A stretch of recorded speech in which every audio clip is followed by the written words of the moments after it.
Les services secrets russes en ont informé Vladimir Poutine. Des attentats auraient été déjoués en Crimée. Le FSB précise que des saboteurs terroristes ont été envoyés par le gouvernement ukrainien pour déstabiliser la situation sur la péninsule. Ce sont des informations très dérangeantes. Les gens qui se sont emparés du pouvoir à Kiev sont passés à la terreur. Selon les autorités russes, un agent du FSB aurait été tué lors d'une opération visant à arrêter des prétendus terroristes dans la nuit du 6 au 7 août. Des engins explosifs et du TNT auraient été trouvés. Autre incident, dans la nuit du 7 au 8 août, le pouvoir russe dit avoir empêché 2 groupes soutenus par l'armée ukrainienne de pénétrer en Crimée. Un soldat russe aurait perdu la vie.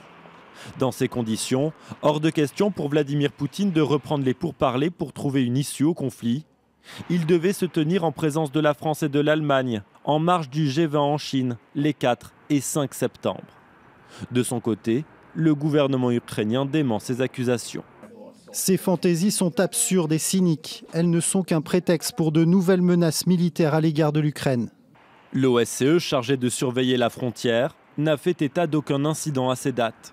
Dans l'est du pays, les combats ont repris. Dans le Donbass, 3 soldats ukrainiens sont morts dimanche.